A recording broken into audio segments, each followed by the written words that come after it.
வணக்கம் மக்களே, welcome to தியாஸ் kitchen. இன்றைக்கி நம்ம தியாஸ் கிச்சனில் சூப்பர் டேஸ்ட்டான சாம்பார் சாதம் எப்படி செய்யுதுன்னு பார்க்கலாம். வாங்க வீடியோக்குள்ளே போகலாம். சாம்பார் சாதத்துக்கோடைய ரேஷியோ வந்து ஒரு காப்பியில் வந்து 3/4 அளவுக்கு அரிசி இருக்கணும். ஸோ ஃபஸ்ட்டு அதை ஆட் பண்ணிக்கலாம். 300 கிராம் இருக்கும் அப்ராக்சிமேட்டாக. 1/4 கப்புக்கும் 1/4 காப்பிக்கும் கொஞ்சம் அதிகமாக வந்து துவரம்பருப்பு, இது வந்து ஒரு 200 கிராம் இருக்கும்.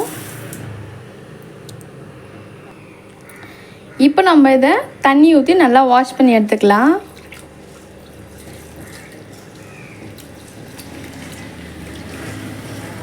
இப்போ நான் இதை ஒரு 2 to 3 டைம்ஸ் நல்லா வாஷ் பண்ணிட்டேன்.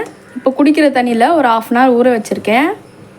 இது ஊறுறதுக்குள்ளே நம்ம போயிட்டு சாம்பார் பொடி வந்து அரைக்கிறதுக்கு எப்படின்னு பார்க்கலாம். மெஷர் பண்ணுறதுக்கு இந்த மாதிரி ஒரு பவுல் எடுத்துக்கோங்க. ஒரு பவுல் வந்து காஞ்ச மிளகா எடுத்திருக்கேன், நீட்டு காஞ்ச மிளகா எடுத்திருக்கேன். ஒரு வானலில் அடுப்பில் வச்சுட்டு ஸ்டவ் ஆன் பண்ணிவிட்டு நம்ம எடுத்து வச்சுருக்க 1 கப் காஞ்ச மிளகா ஆட் பண்ணிக்கலாம். ஒரு 2 minutes இதை வந்து நல்லா வதக்குங்க.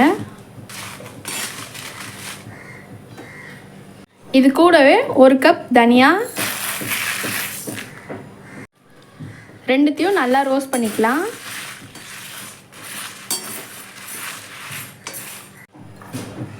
இது கூடவே இப்போது 4 ஸ்பூன் வந்து துவரம்பருப்பு ஆட் பண்ணிக்கலாம்.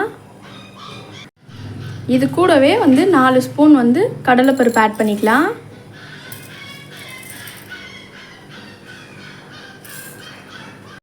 ஃபைனலாக இது கூடவே வந்து உளுத்தம்பருப்பும் 4 ஸ்பூன் ஆட் பண்ணிக்கலாம். இந்த 3 பருப்புமே வந்து 4 டீஸ்பூன் எடுத்திருக்கேன். ஸோ இது வந்து 1 கப்பு, இதையும் சேர்த்து ஆட் பண்ணிக்கலாம்.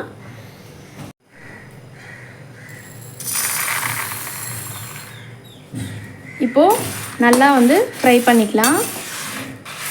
கொஞ்ச நேரம் வந்து ஃபுல் ஸ்பீடில் வச்சு ட்ரை ரோஸ்ட் பண்ணுங்கள். கொஞ்ச நேரம் வந்து சிம்மில் வச்சுட்டு ட்ரை ரோஸ்ட் பண்ணுங்கள். அப்போ தான் அந்த பருப்பு வந்து நல்லா ரோஸ்ட் ஆகும். அந்த பருப்போட கலர் வந்து நல்லா சேஞ்ச் ஆகணும். நல்லா ஃப்ரை பண்ணிக்கோங்க. சாம்பார் சாதத்தோடைய ஸ்பெஷல் டேஸ்ட்டே வந்து நம்ம கையால் அரைக்கிற மசாலா தான். ஃப்ரெஷ்ஷாக அரைச்சி போட்டோன்னா இன்னும் டேஸ்ட்டாக இருக்கும். அதுக்காக தான் நம்ம இந்த மசாலா ரெடி பண்ணுறப்போ. இப்போ நம்ம மெஷர்மெண்ட் எடுத்த அதே பவுல்லே வந்து 1 ஸ்பூன் வெந்தயம் ஆட் பண்ணிக்கலாம். ஜீரகம் வந்து 1 ஸ்பூன் ஆட் பண்ணிக்கலாம்.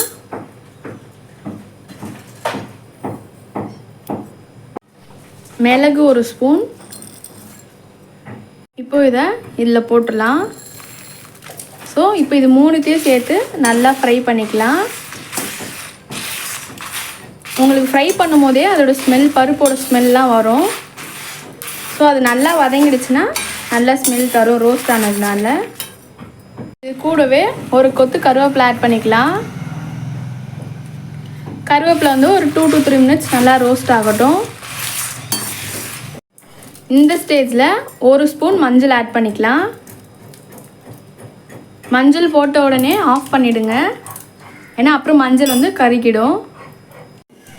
இருக்கிற சூடுலேயே வந்து நம்ம ஃப்ரை பண்ணிடலாம். வானலில் இருக்க சூடு மஞ்சளுக்கு வறுக்கிறதுக்கு போதுமான அளவு. கூடவே ஒரு 1/2 ஸ்பூன் அளவுக்கு பவுடர் பெருங்காயம் ஆட் பண்ணியிருக்கேன். அவ்வளோதான். மஞ்சள் கூட இதையும் நல்லா சேர்த்து மிக்ஸ் பண்ணிக்கோங்க. அவ்வளோதான். நம்ம இதை அரைச்சிட்டோன்னா சாம்பார் பொடி ரெடி. இப்போ நம்ம ஏதோ ஒரு 5 to 10 minutes நல்லா சூடு ஆற விட்டுறலாம். இப்போது சாம்பார் சாதத்துக்கு தேவையான வெஜிடபிள்ஸ்லாம் கட் பண்ணி வச்சுருக்கேன். வெங்காயம், முருங்கைக்காய், பீன்ஸ், கேரட், தக்காளி, கேப்சிகம், அவரைக்காய். இதில் உங்களுக்கு என்னென்ன காய் வேணுமோ நீங்கள் ஆட் பண்ணிக்கலாம். கத்திரிக்காய் போட்டாலும் இன்னும் சூப்பராக இருக்கும். கூடவே வந்து பூசணிக்காய் போட்டாலும் சாம்பார் சாதத்துக்கு டேஸ்ட்டாக இருக்கும். எனக்கு அது பிடிக்காதுன்றதுனால நான் அதை ஆட் பண்ணல.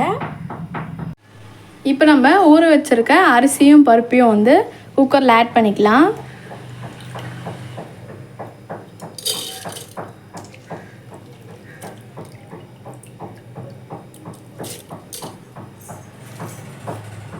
ஆஸ் யூஷுவல் ஒரு காபடிக்கு வந்து 2 காபடி தண்ணி வைப்போம் இல்லையா, அதே மாதிரி தான். ஸோ இப்போ நம்ம இதில் 2 மடங்கு தண்ணி ஊற்ற போகிறோம். அப்போனா மொத்தமாக 4 காபடி தண்ணி. ஒரு 1/4 ஸ்பூன் வந்து மஞ்சள் ஆட் பண்ணிக்கலாம். இப்போ நம்ம மூடி போட்டு விசிலுக்கு விடலாம். ஃபஸ்ட்டு மிக்சியில் வந்து காஞ்ச மிளகா ஆட் பண்ணிக்கோங்க, அப்போ தான் நல்லா அரையும். இப்போது வறுத்து வச்சுருக்க பருப்புலாம் ஆட் பண்ணிக்கலாம்.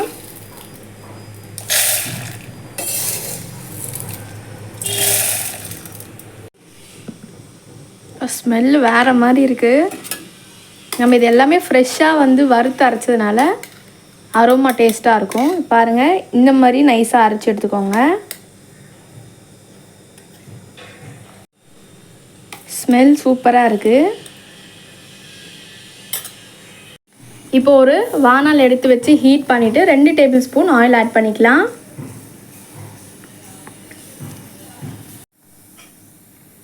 ரெண்டு டேபிள் ஸ்பூன் நெய் ஆட் பண்ணிக்கலாம்.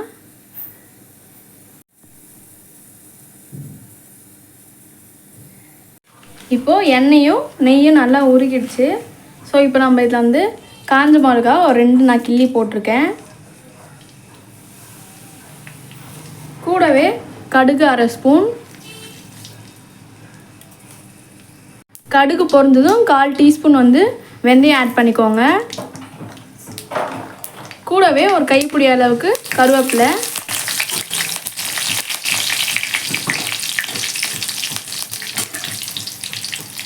இப்போது குட்டி குட்டியாக கட் பண்ணி வச்சுருக்க வெங்காயம் ஆட் பண்ணிக்கலாம்.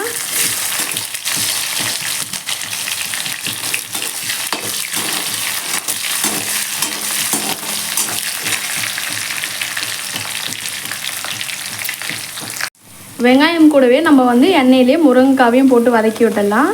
அப்போ தான் அது சீக்கிரமாக வேகும்.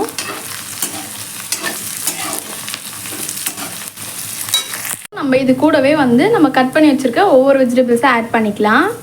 பீன்ஸ் 1 கப் ஆட் பண்ணிக்கிறேன். Carrot 1 cup. அவரைக்காய் 1 கப். கேப்சிகம் ஒரு 1 கப். ஸோ இப்போ நம்ம இது எல்லாத்தையும் ஒரு வாட்டி நல்லா மிக்ஸ் பண்ணி விட்டுடலாம்.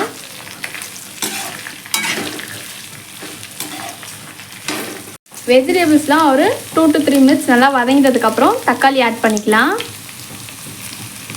இப்போது இதையும் சேர்த்து நல்லா மிக்ஸ் பண்ணிக்கோங்க. கொஞ்சமாக வந்து மஞ்சள் ஆட் பண்ணிக்கலாம். இப்போ இந்த வெஜிடபிள்ஸை வந்து எண்ணெயிலேயே ஒரு 3 to 5 மினிட்ஸ் நல்லா வதக்கிடலாம்.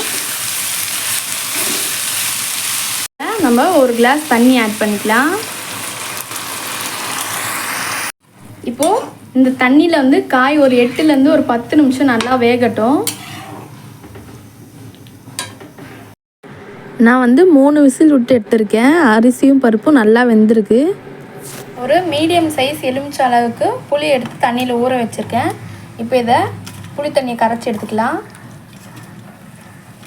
இப்போ பாருங்கள், காயெல்லாம் ஒரு 10 நிமிஷமாக வெந்துட்டு இந்த மாதிரி கொதிச்சிட்ருக்கு. இப்போ நம்ம இதில் புளி தண்ணி ஆட் பண்ணிக்கலாம். கொஞ்சமாக ஊற்றிட்டு டேஸ்ட் பண்ணிவிட்டு அப்புறமா ஆட் பண்ணிக்கோங்க, அப்புறம் ரொம்ப புளிப்பாயிட போகுது.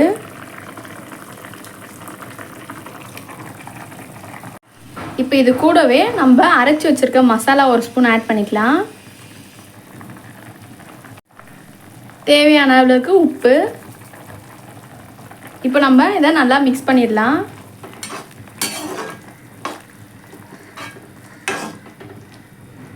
இப்போது இது ஒரு 2 to 3 மினிட்ஸ் நல்லா குக் ஆகட்டும்.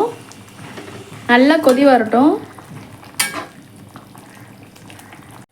இப்போது நம்ம வேக வச்சுருக்க அரிசியும் பருப்பையும் போட்டு மிக்ஸ் பண்ணிடலாம்.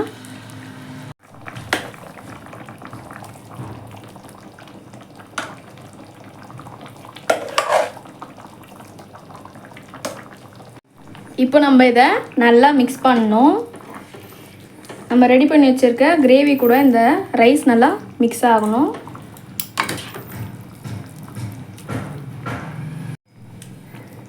அடுப்பை வந்து இந்த நேரத்தில் சிம்மில் வச்சுட்டு மிக்ஸ் பண்ணிக்கோங்க, அப்போ தான் ஈஸியாக இருக்கும். பாருங்கள் இப்போ நல்லா மிக்ஸ் பண்ணியாச்சு. தண்ணி கொதிக்கும் போதே நான் இப்போது தேவையான அளவுக்கு உப்பு ஆட் பண்ணிட்டேன். கிளிப்ஸ் எடுக்க மறந்துட்டேன். அவ்வளோதான். இப்போது ஃபைனல் ஸ்டெப்பாக வந்து நெய் ஆட் பண்ணிக்கலாம். 3 டேபிள் ஸ்பூன் ஆட் பண்ணிக்கலாம்.